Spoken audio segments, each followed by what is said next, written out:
la saveur divine. Cette bonne nouvelle du royaume sera prêchée dans le monde entier pour servir de témoignage à toutes les nations. Alors viendra la fin. Préparation et présentation, Immaculée Milanesa.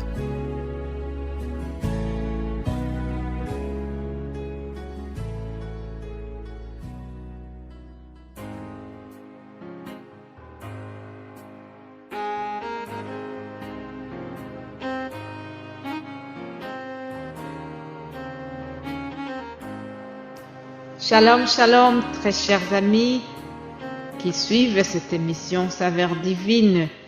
Que le nom de Dieu soit loué, que le nom de l'Éternel soit élevé, car c'est lui qui nous donne encore cette occasion. Il nous donne la vie, il nous fait grâce de pouvoir vivre dans cette journée. C'est une occasion exceptionnelle, c'est une occasion encore de célébrer son nom et de lui rendre grâce pour toutes les bénédictions qu'il nous donne. Dieu nous a fait grâce dans plusieurs occasions et nous voulons vraiment le louer et l'adorer. Nous voulons lui donner toute l'honneur et toute la gloire avant tout. Hier, nous avons parlé de Jésus, de comment Jésus a été un bon exemple de l'humilité. Jésus s'est humilié, il est devenu humble lorsqu'il était sur la croix, et donc nous allons continuer en parlant de cette notion d'humilité. La Bible a la particularité d'insister sur l'orgueil qui est l'opposé de l'humilité. Quelqu'un qui est orgueilleux, il se rebelle, il refuse de dépendre de Dieu, alors que quelqu'un qui est humble, il ou elle accepte de se soumettre à Dieu. Il dépend complètement de lui. Vous savez que lorsque l'ange Gabriel est venu annoncer à Marie de la future naissance de Jésus-Christ, Marie n'a pas compris comment cela allait être possible. Cependant, comme elle était humble, elle s'est soumise à la volonté de Dieu. Voilà ce qui se passe lorsque quelqu'un est humble. Lorsque tu es humble, tout de suite tu veux te soumettre à la volonté de Dieu. Si je reviens à Jésus, c'est ce qu'il a manifesté aussi à la croix, puisqu'il a dit que ce soit la volonté du Père. Donc, l'humilité, quelqu'un qui est humble, cherche toujours la volonté de Dieu. Une autre chose qui caractérise celui qui est humble, c'est que il attribue l'honneur. L'honneur doit revenir à Dieu. Dans tout ce qu'il fait, il recherche l'honneur de Dieu. Il recherche que le nom de Dieu soit élevé. Il recherche la célébrité de Jésus et non la sienne. Lorsque quelqu'un est humble, il laisse toute la gloire à Jésus ou à Dieu. Celui qui est humble doit toujours posséder la grande sagesse en lui. Oui, lorsque quelqu'un est humble, il est toujours sage. Je vous invite à lire ensemble le Proverbe, le livre des Proverbes, chapitre 3. Au verset 33, nous voyons ceci. La malédiction de l'Éternel frappe la maison du méchant, mais il bénit le domaine des justes. Il se moque des moqueurs, mais il fait grâce aux humbles. Alléluia. Dieu fait grâce aux gens qui sont humbles. Si tu veux les faveurs de Dieu, si tu veux attirer la grâce de Dieu, sois humble. Alléluia. Les humbles devant Dieu reçoivent d'abondantes grâces. Celui qui est humble, celui qui s'abaisse, Dieu le relève.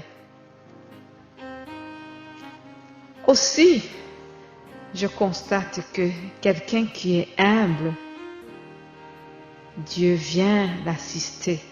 Dieu vient manifester son soutien à son égard. Ah oui, Dieu vient nous soutenir lorsqu'il constate que nous sommes humbles.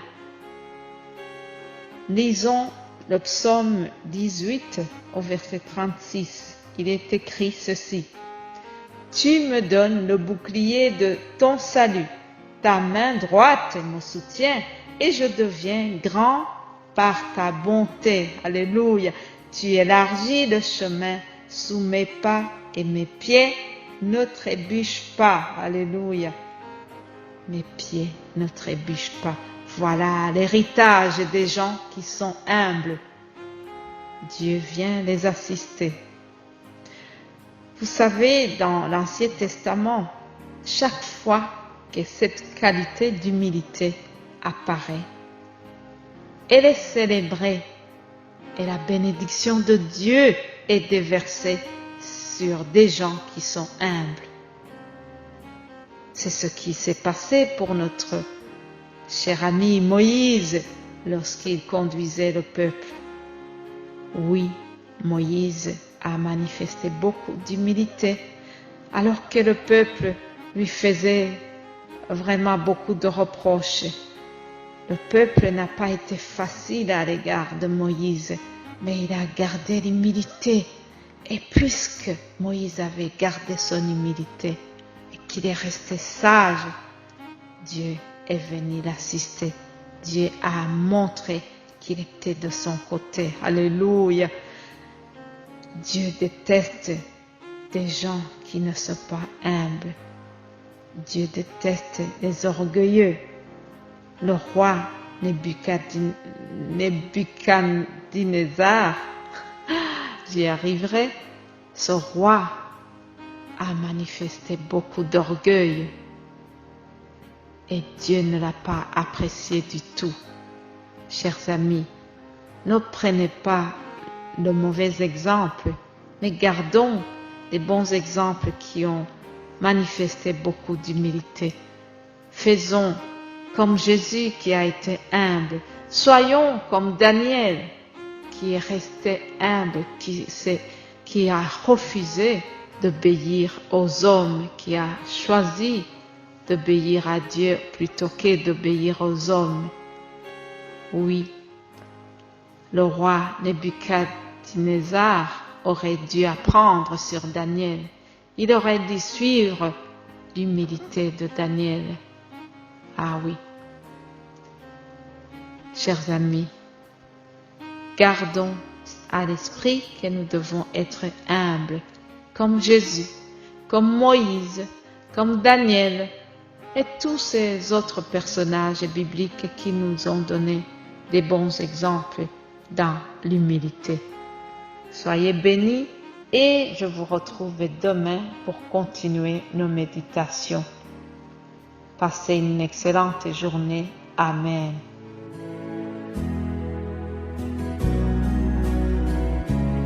La saveur divine.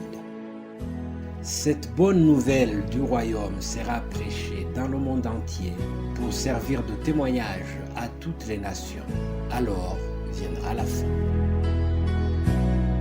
Préparation et présentation, Immaculée Milanesa.